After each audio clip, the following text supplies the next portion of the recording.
touché. Il concerne l'Olympique Lyonnais.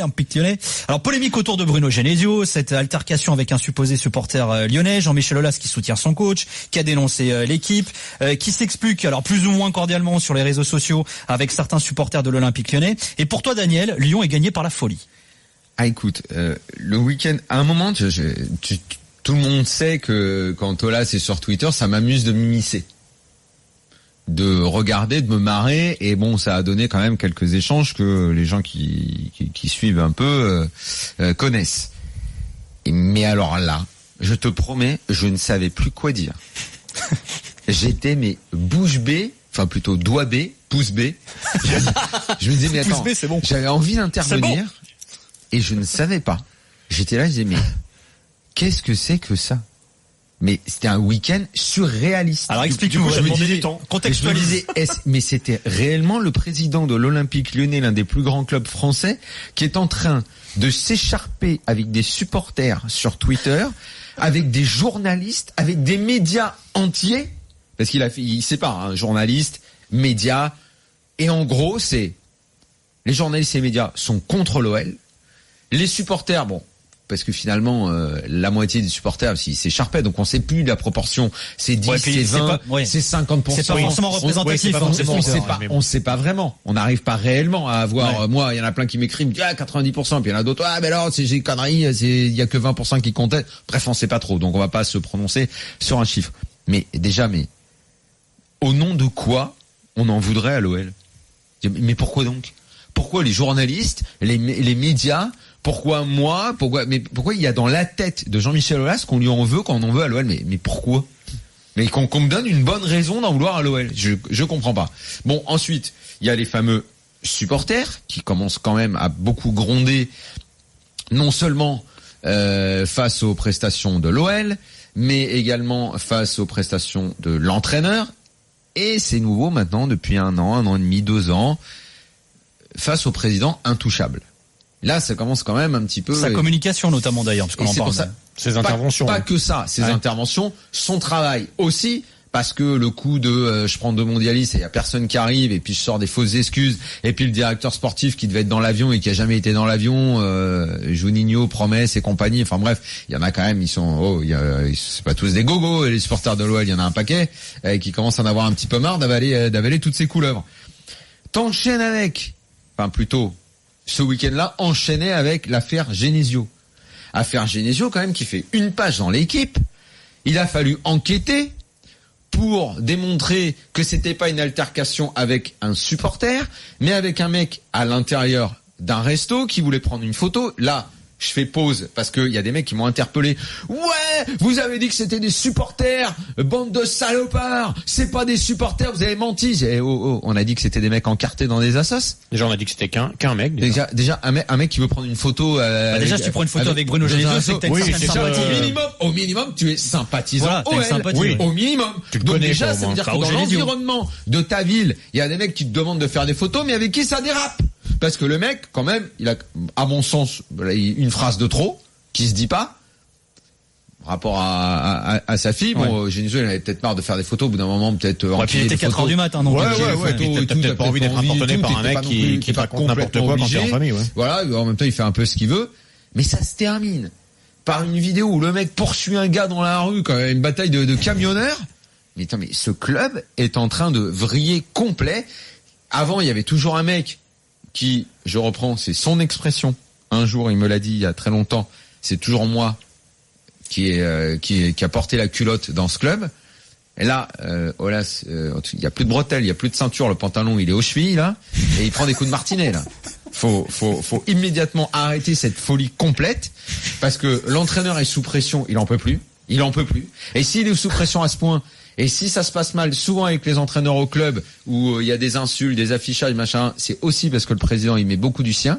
Mais alors là, maintenant, on a un président qui peut passer un week-end et s'écharper avec des gens sur Twitter.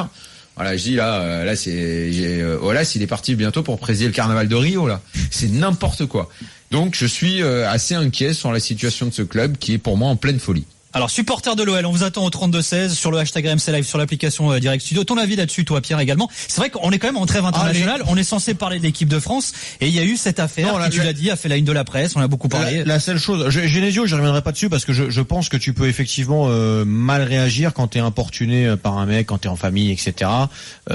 J'ai réfléchi parce que tu vois, quand on s'écharpe ou quand on échange, Daniel, après, je réfléchis quand même. Est-ce que j'avais raison? Est-ce que j'avais tort? Machin. T'as raison, la com a été très mauvaise, enfin, inexistante et donc très mauvaise derrière. Moi, la seule chose sur laquelle je pourrais rebondir là-dessus, c'est effectivement les interventions sur Twitter de son président. Enfin, tout le monde, ça saute aux yeux de tout le monde que les propres supporters du club, en tout cas la plupart, et tous ceux qui sont qui aiment le foot et qui sont attentifs à ce qui se passe dans le foot, dans le paysage français. Ça devient effectivement ridicule, quoi, ces interventions sur Twitter. C'est juste ridicule, effectivement. Donc quoi faire? Je sais pas, parce que je suppose que beaucoup ont dû lui faire comprendre que c'était ridicule, mais il ne change pas. Bah, c'est qu'il a envie de le faire et qu'il va continuer à le faire. Je vois pas Jean-Michel Aulas changer ça, puisque effectivement il a passé encore un week-end à le faire apparemment. Donc David, qui est le Jean-Michel Aulas allemand? C'est comment les présidents qui tweetent là-bas? C'est un mec comme ça qui est un peu un De Laurentiis, tu vois, un gars qui a des déclins un peu fracassants. Il y a pas trop ça dans le paysage. Non, mais même en France, ça n'a pas un autre. Non, Twitter, c'est quoi là? Alors après, même sans s'écharper. Par les voies traditionnelles, c'est toujours le. Mais oui, c'est-à-dire, on parle souvent de Neuss, de Rummenigge, du président Watzke. Mais il y en a beaucoup. Non, mais là, t'imagines. Moi, à un moment, je regardais ça, je l'imaginais dans son canapé. J'imaginais là dans son canapé. Je dis, mais il va vraiment passer la journée à faire ça. Mais c'est tu sais quoi, réfléchissons, est-ce qu'en France, il y en a un autre qui fait ça?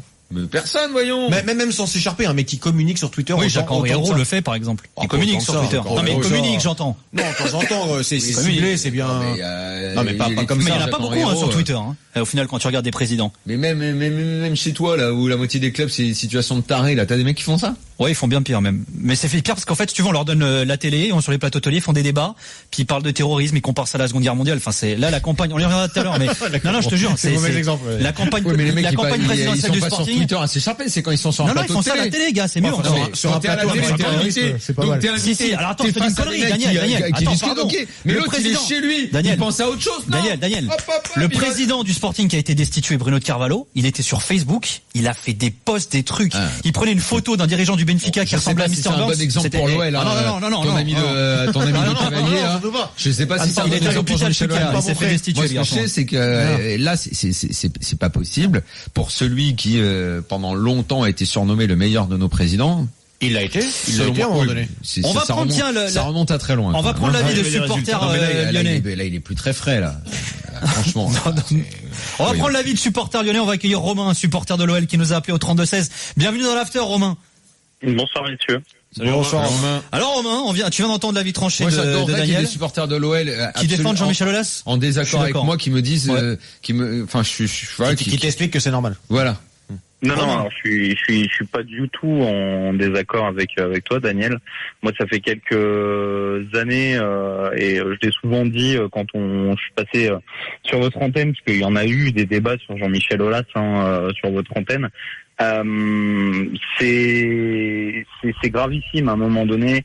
La communication de Jean-Michel Aulas, on la connaît depuis des années et des années, c'est une catastrophe.